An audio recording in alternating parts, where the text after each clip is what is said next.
Bienvenidos y muy pero muy buenas noches a un programa más de Modelo Político. Penúltimo programa de este ciclo 2021. La otra vez se lo dije, pero se lo repito. Generalmente estábamos en la producción. Suárez está de vacaciones y nos toca estar acá también porque debemos cumplir con ustedes como lo hemos hecho durante todo este ciclo.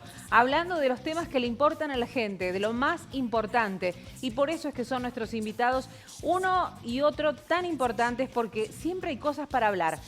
Les dije, hoy programón, tenemos dos partes. La primera, justamente vamos a hablar acerca de la ciudad y este nuevo Consejo Deliberante. ¿Cómo termina este 2020? ¿Cómo arranca el 2021? Pero no me quedo con eso nada más. Vamos con una segunda parte. ¿Y sabe de qué vamos a hablar? Del comercio. ¿Cuánto venimos hablando del comercio? Hay una nueva comisión directiva que también enfrenta hoy un conflicto, no solo dentro de lo que es la ciudad capital, porque este conflicto ya se está extendiendo a gran parte de la provincia de San Luis. Este y otros temas importantes de cada uno de estos invitados los vamos a tratar esta noche en Modelo Político, que arranca de esta manera. Saludándolo a él. Javier, ¿cómo estás? Bienvenido. Gracias por estar aquí con nosotros. Lorena, siempre un gusto acompañarlos. Gracias por la invitación.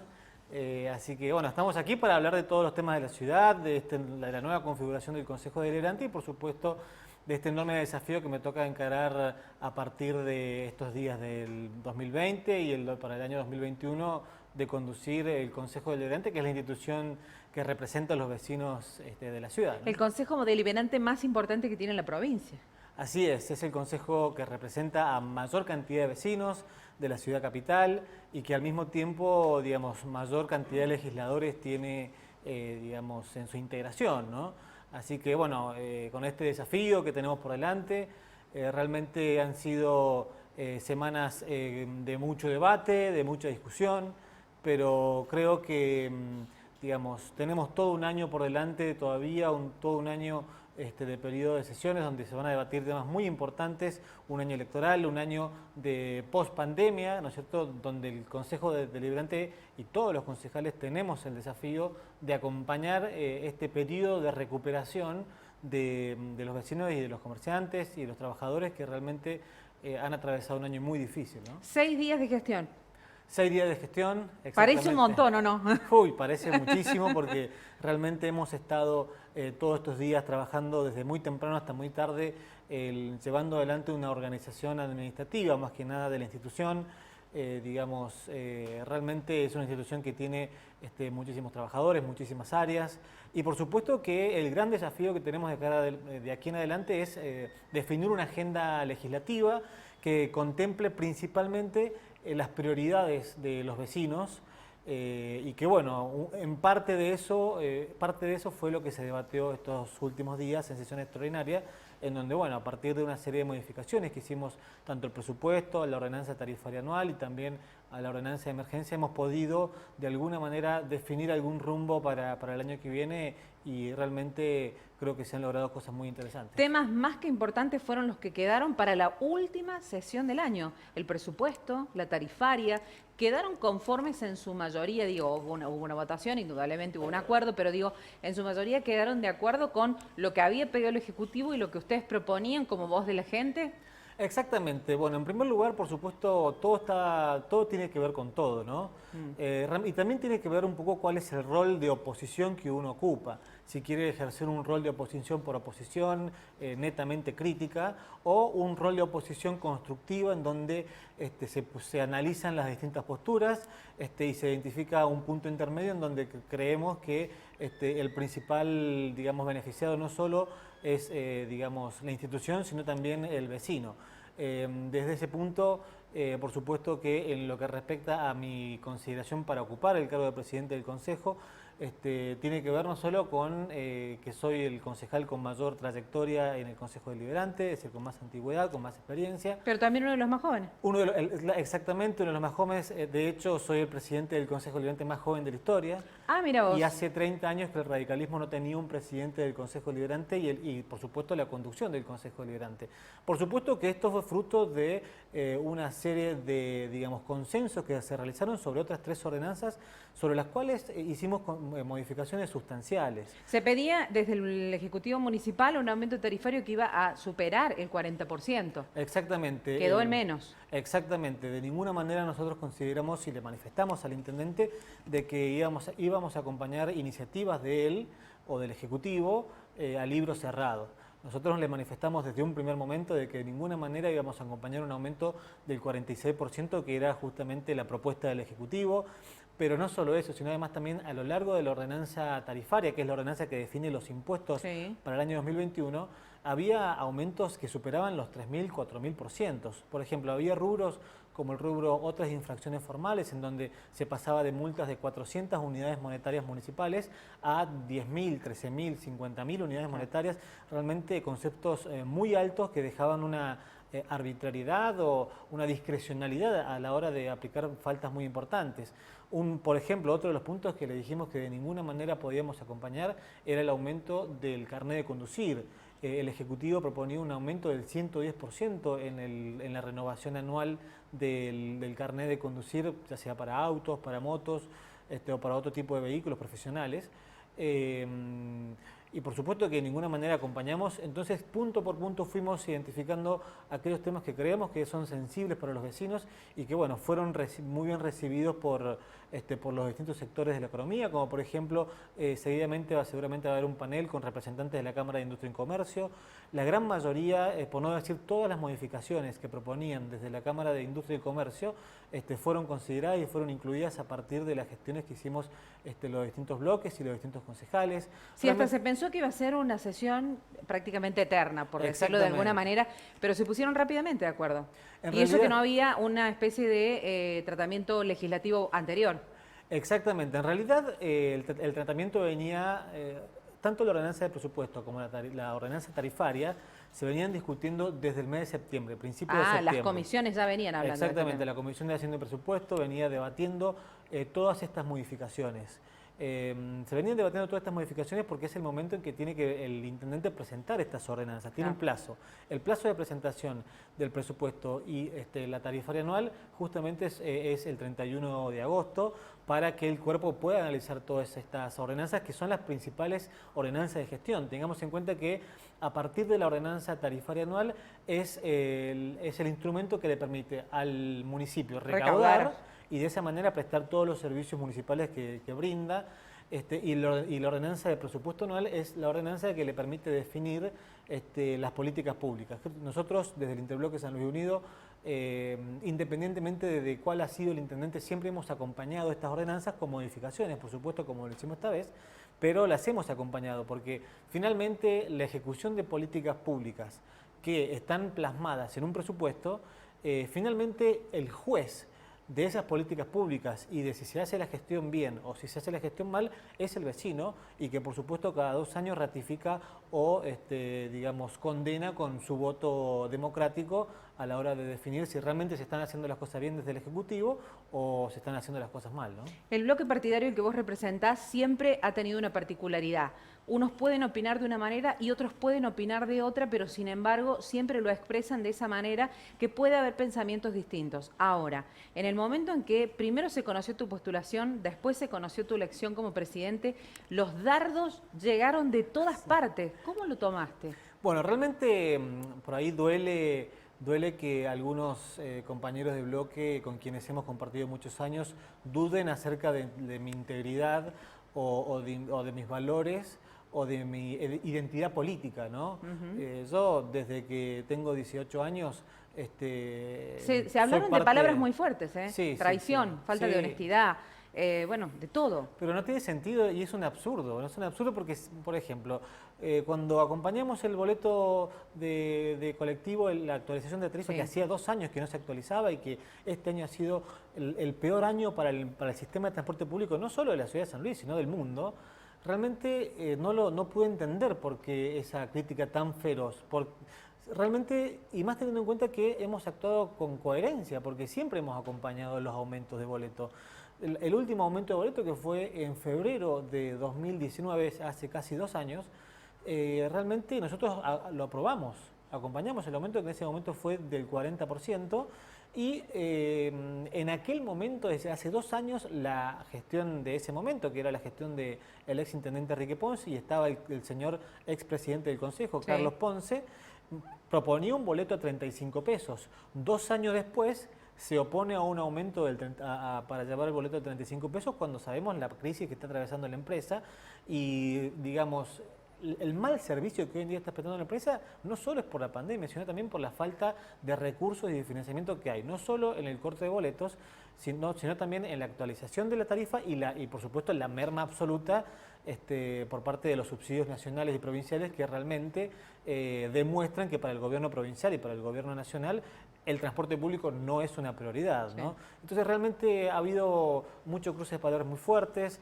Como bien decías, hablaba de traición, realmente el presupuesto, la tarifaria, la emergencia económica, siempre han sido ordenanzas que las hemos acompañado porque entendemos que un intendente o una gestión no puede gobernar sin un presupuesto o una ordenanza tarifaria. Y más aún cuando hemos realizado modificaciones sustanciales. En el presupuesto, quien define las políticas públicas ejecutivas es el intendente. Nosotros no podemos inmiscuirnos en esas facultades porque el vecino, nos guste o no nos guste, lo ha elegido para gobernar 4 años.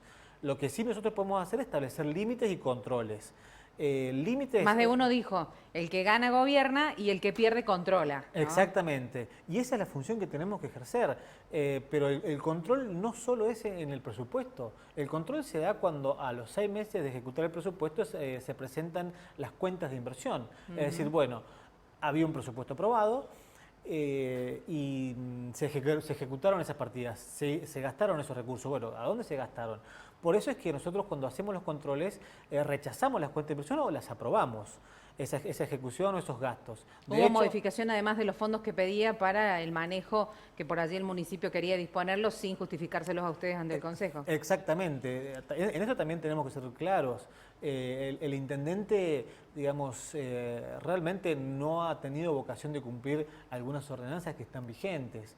No ha tenido todas las contrataciones directas o las rescisiones o nuevas contrataciones tendrías que haberle informado al Consejo y no lo hizo. Y por supuesto que, digamos, eso lo pone en falta al intendente y por supuesto que tenemos que controlarlo. Vamos a seguir presentando pedidos de informe, interpelaciones, porque es lo que corresponde. Lo que tratamos el viernes pasado fue el presupuesto.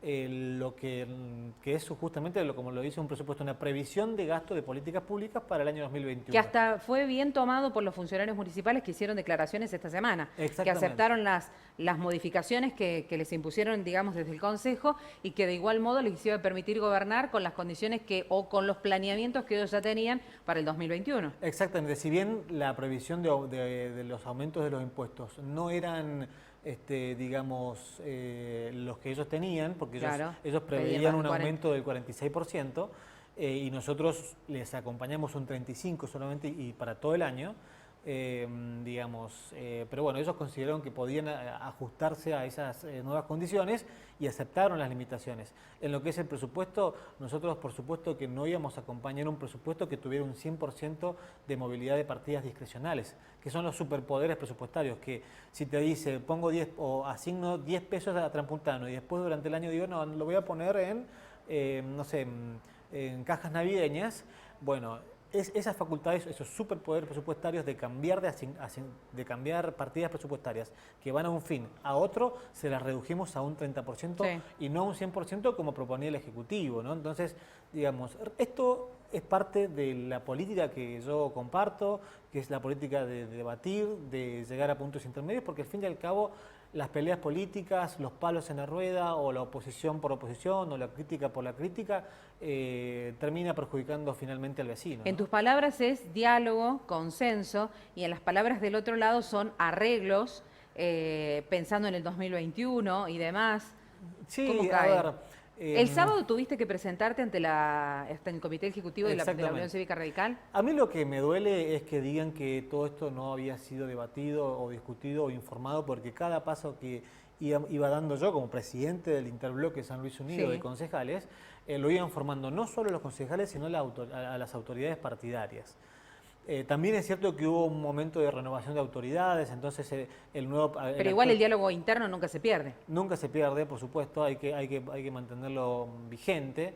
Desde mi lugar, por supuesto, las puertas siempre están abiertas para todos los concejales, no solo del mismo bloque, sino también del resto de los bloques.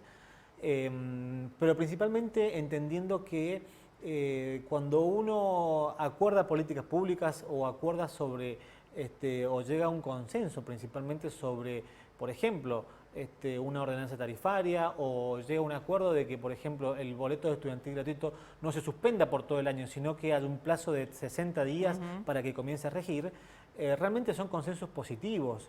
¿Por qué, digamos, no vamos o vamos a impedir que lleguemos a esos consensos si realmente va a beneficiar al vecino? Entonces, por ahí muchas veces hay intereses partidarios, y esto tengo que decirlo, digamos, a algunos partidos del Frente San Luis Unido, como, y lo voy a decir con palabras, como el Partido Avanzar, con sus dirigentes, no querían que tuviéramos la conducción del Consejo, no sé por qué, la verdad no sé por qué, porque hace 30 años que no tenemos la conducción de la institución del Consejo Deliberante.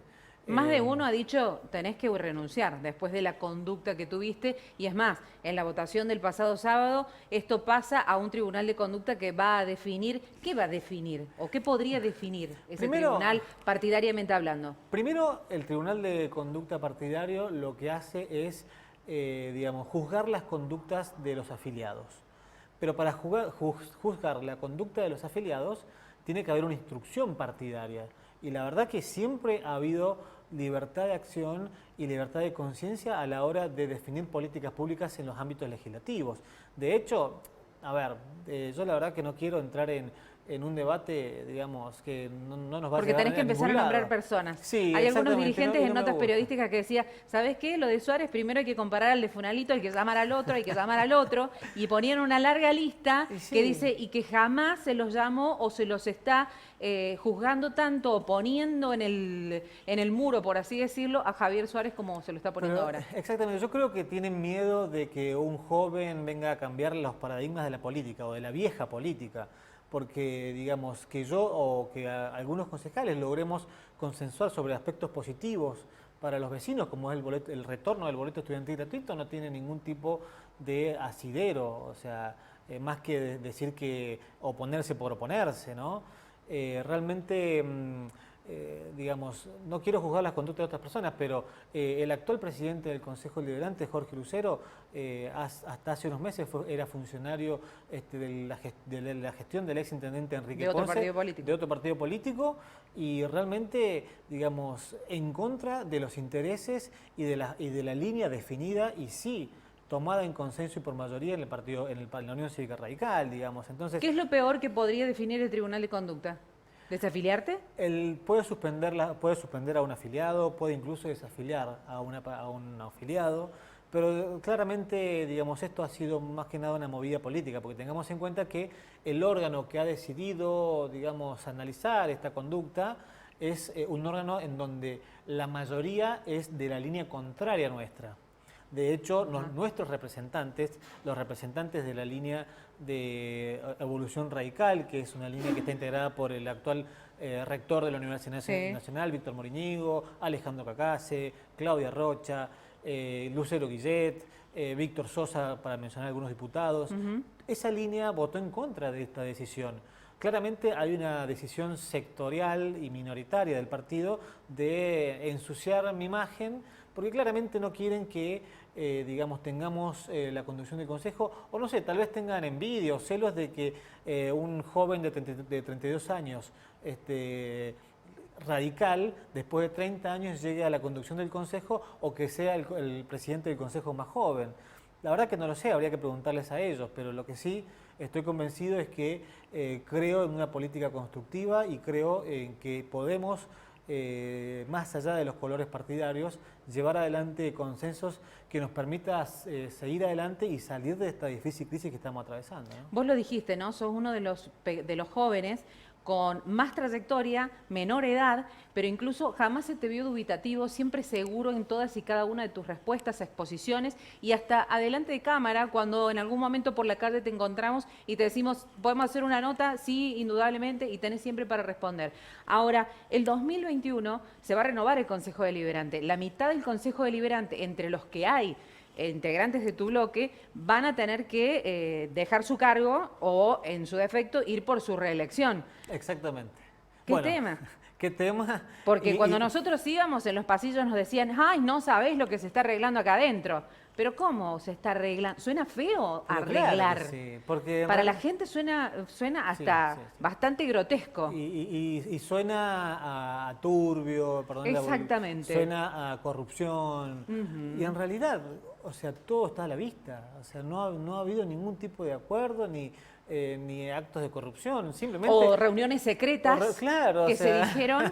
es terrible eso, porque, digamos, el presupuesto, la tarifaria, la emergencia económica, el boleto de colectivo, la actualización de la tarifa de taxis, la ordenanza, todas las ordenanzas se han debatido en comisiones y las votaciones han sido públicas. Y cuando nosotros hemos acompañado una ordenanza u otra ordenanza con las modificaciones que propusimos, dijimos por qué acompañamos, ¿no?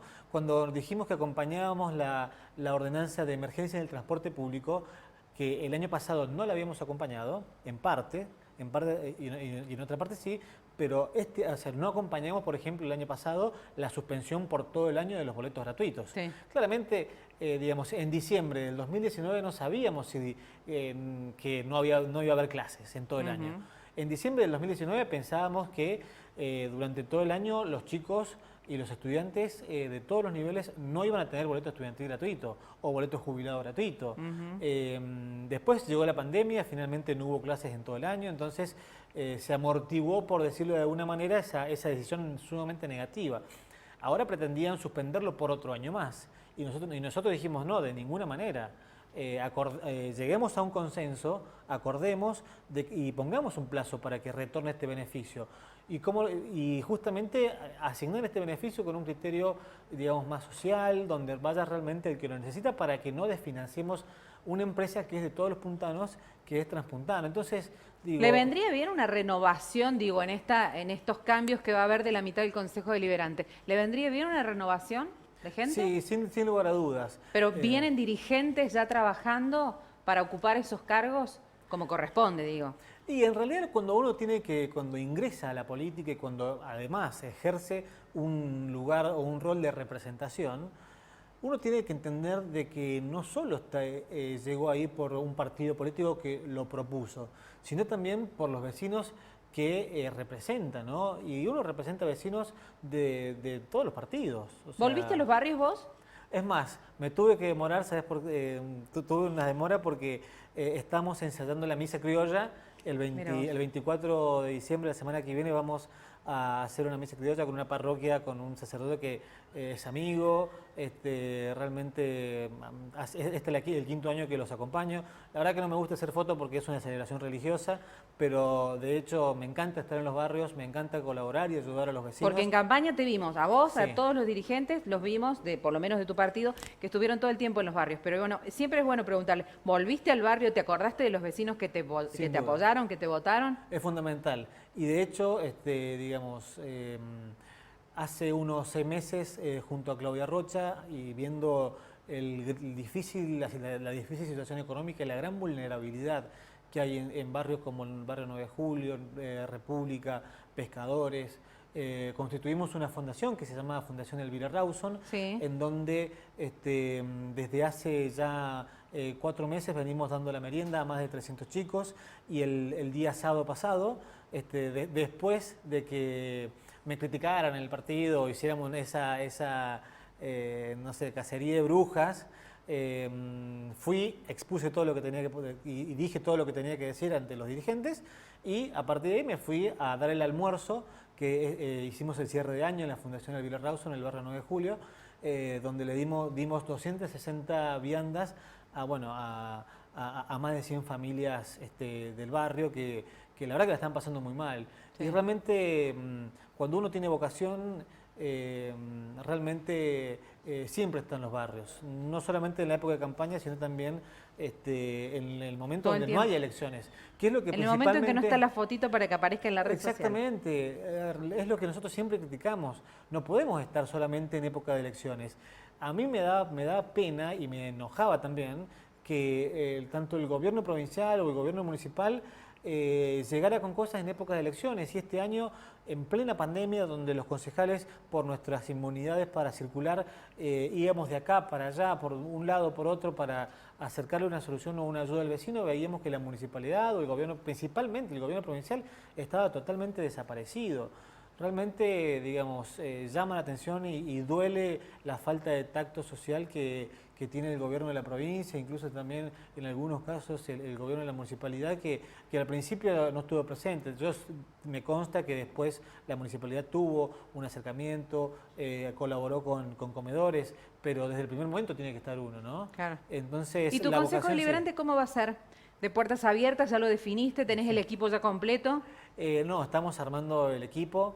Realmente va a ser un consejo, yo lo he definido así, tenemos 365 días, sí. Que es lo que dura la gestión de uno al frente de la institución. Cada día va a ser un desafío y cada día va a ser un desafío para buscar y definir una agenda legislativa que primero tenga en cuenta las prioridades del vecino. Yo, en lo personal, y aprovecho para este lugar para mencionarlo, creo que se tiene que debatir el horario corrido, se tiene que debatir el boleto estudiantil gratuito y el boleto jubilado gratuito, se tiene que debatir la ordenanza de ficha limpia, se tiene que debatir tantas ordenanzas que realmente son importantes y que el vecino está esperando una respuesta y que creo que no terminan de llegar al recinto. Y que no terminan de llegar al recinto porque no avanzan en las comisiones o porque no hay voluntad de hacerlo. Hay muchísimas ordenanzas. San Luis Unido ¿Van a volver a salir a los barrios? Sin dudas me parece que esas nosotros... sesiones en los barrios que se hicieron me tienen una logística importante. Estuvimos sí. en pandemia, no sabemos todavía bien qué es lo que va a pasar el año que viene, pero a la gente se le mostró, digamos, fuerte acción de querer participar en cada uno de estos lugares. Exactamente. Hay 3 puntos que me parecen fundamentales para acercar la institución al vecino. En primer lugar, volver a los consejos en los barrios. Por supuesto que uno hace una previsión y dice, bueno, es muy probable que el año que viene tengamos las condiciones para hacerlo. Esperemos que las condiciones sanitarias sí. Nos lo permitan. Algo que me interesa muchísimo es poder poner en vigencia el presupuesto participativo. Lamentablemente tenemos una ordenanza hace un año vigente y que no se ha puesto en práctica, bueno, en gran razón por las medidas de aislamiento y distanciamiento social preventivo y obligatorio por el coronavirus, pero que sería muy bueno ponerlo en práctica porque es escuchar al vecino, acercarse al vecino y poner en números o poner en presupuesto esa solución, ¿no? Entonces son instrumentos muy interesantes, como también volver a darle un impulso a la banca del vecino y realmente algo que es muy importante. Y la experiencia de los que peinan canas, digo, estará en algún momento dentro de tu equipo de trabajo, digo, los denominados asesores, que a veces causa tanta polémica, los nombramientos y demás. Sí. ¿Habrá alguno? Tengo que contarte algo que no lo he dicho y que, digamos, me parece muy positivo. Este año hemos reducido la planta de personal contratado, el personal político, en un 15%. ¿No? Lo cual de a poco veo que vamos buscando un sentido de austeridad en lo que respecta al gasto político de los representantes. De hecho, si uno analiza la planta de personal contratado político, no planta permanente, sino planta el personal que contratan los concejales, vemos que se ha disminuido en 11 cargos la conducción del consejo y, por supuesto, el gasto en personal político, ¿no? Que por supuesto que no es fácil y tal vez por eso algunos votaron en contra, pero realmente de a poco se va poniendo cada cosa en su lugar y realmente me parece positivo de alguna manera también en ahorrar recursos del vecino que pueden ir en soluciones y que, digamos, la planta de personal político se pueda ir disminuyendo, ¿no? Pero no me contestaste. ¿Vas a tener asesores que peinan canas? Sí, vamos a tener asesores seguramente. De hecho, algo que vamos a cumplir... Esa queda a criterio exclusivamente de la presidencia elegirlos, ¿no es cierto? Sí, en realidad la mesa de conducción del Consejo Deliberante está integrada por, en su gran mayoría, jóvenes. el día el día jueves pasado, donde se eligieron las autoridades y parte de los asesores, por supuesto. Digamos, el secretario, por ejemplo, legislativo es una joven, digamos, que viene trabajando hace mucho tiempo en el Consejo Deliberante, Ana Parente, que me va a acompañar como secretaria legislativa. Sí. El secretario administrativo es un contador, Agustín Sí, Valentino Barreiro, que tiene la misma edad que yo, tiene 32 años, que hace 2 años viene trabajando en el Consejo. Digamos, el prosecretario y la prosecretaria legislativa también son chicos jóvenes que no superan los 35 años y que profesionales ellos, abogados ambos. Y bueno, y a partir de allí, por supuesto, aprovecho para contarte algo que no se ha cumplido y que no se cumplió durante todo este año, es la ordenanza de acceso a la información pública. La verdad, si usted me pregunta y me dice qué es lo primero que quiere cambiar o qué querés cambiar del Consejo, y la verdad que yo quiero que deje de ser una cueva oculta. La verdad, el año pasado o este año se discutía si el ex intendente era un asesor del actual presidente. Nunca lo vi en el Consejo Deliberante, pero digamos, se discutía de que todos los secretarios del ex intendente Enrique Ponce estaban contratados, disculpen la palabra, pero de ñoquis ahí en el Consejo Deliberante, y no lo sabíamos. Los propios concejales no podíamos tener acceso a esa información. Entonces, cuando esa información, por la ordenanza de acceso a la información pública, tiene que ser accesible a todos. Lo primero que vamos a hacer, y ya he dado instrucciones al equipo de comunicación del Consejo, de que cumpla con la ordenanza de acceso a la información pública. ¿Quiénes están contratados? ¿Qué categoría tienen? Todo lo que se tenga, las ordenanzas. ¿Cómo puede ser que...? ¿Vos seguirás siendo el presidente del partido o cae de lleno que Celeste Aparicio pasa a ocupar esa oficina en la presidencia? Digamos, la presidencia del Interbloque San Luis Sí. Unido. La verdad que no lo hemos discutido, hasta el momento sigo siendo el presidente del Interbloque San Luis Unido. Sí, por supuesto, sí, tenemos diálogo. Por supuesto que las diferencias... Porque uno cree desde afuera que están todos peleados, que no se habla nadie con nadie. Como No, tu oficina pero ya está diálogo. arriba y todos quedaron abajo. Claro. No, sí, estamos... por supuesto que, digamos, uno tiene que dejar de lado también las emociones. Esto es parte... La política no solo es emociones, sino también tomar decisiones y digamos, consensuar políticas públicas. Por ahí a algunos no les gusta, ¿no? Pero... porque queda más o menos expuesto, pero cuando hay que tomar las decisiones hay que tomarlas y hay que hacerse cargo de las Y no me lo decisiones decís. que toman. ¿Será o no será Celeste? La verdad que no lo hemos debatido realmente. ¿Todavía no? Pero creo que puede ser tiene experiencia, hace muchos Trayectoria. años, tiene trayectoria, sí, puede ser tranquilamente la Igual que renueva conduzca. su mandato el año. el Este 2021. año finaliza su mandato, realmente, ¿por qué no puede ser Celeste Aparicio la Teniendo en cuenta además la presidenta del bloque? revalorización de las mujeres que se está haciendo, ¿no? Sin lugar a dudas, hay una reivindicación de la participación de la mujer en la política que vienen impulsando muchas mujeres en el partido, con la ley de paridad de género y con la visibilización de los problemas que tienen actualmente las mujeres y lo difícil que se les es muchas veces participar en política y debatir en igual de condiciones que los varones. Sí. Lo que sí tengo que decir es que tanto en la mesa directiva de mi conducción como presidente del Consejo Deliberante, como también en la integración total del Consejo, hay paridad de género, digamos, hay 8 varones y 7 Sí. mujeres, porque somos 15. Realmente se les da mucha participación y te digo más, las concejales mujeres, les gusta que le digamos concejalas. Las concejalas realmente son muy protagonistas en el Consejo. Son realmente fuertes. Debaten, digamos, realmente con muchas herramientas, con mucha lucidez. La verdad que me saco el sombrero con todas Ya las te ganaste las concejalas. chicas, Gaby. No, sí, aparte lo tengo que decir, porque de hecho, por ejemplo, en el día de ayer estuvimos dando una capacitación de los delitos, digamos, virtuales y de redes sociales como sexting, bullying, sexting, digamos, que la brindó el Instituto de Formación del Poder Judicial y que lo organizó, por ejemplo, la concejal Agustina Gato, junto con el concejal Otonel Pérez Miranda, que es el presidente de la Comisión de Cultura y Educación. El día de mañana tenemos la presentación de una revista que organizó y de la cual es parte... No parás. Terminaron de No sesionar, paramos. pero no parás. No paramos. Mañana presentamos una revista muy importante en el Consejo que ha sido organizado por la concejal Giovanna Sosa. Bien. Realmente son muy proactivas y la verdad que debatir con todas las concejalas del Consejo realmente eleva al Consejo, ¿no? Muchas gracias, Javier, por haber venido. No, gracias a ustedes. Nos quedan muchas más preguntas, porque siempre se puede seguir charlando con vos. Totalmente. Y te agradezco realmente que hayas venido. Nosotros ya estamos prácticamente terminando este ciclo 2021, 2020, pero vamos a seguir en el 2021, indudablemente. Así que esperemos tener muchas más charlas como estas. Así es, bueno, muchísimas gracias a ustedes por la invitación, por permitirme explayar en todos los temas que han generado mucha polémica estos días, de poder exponer mi versión y realmente decir las cosas como son. Gracias, Javi. Gracias. Felicidades. Muchas gracias.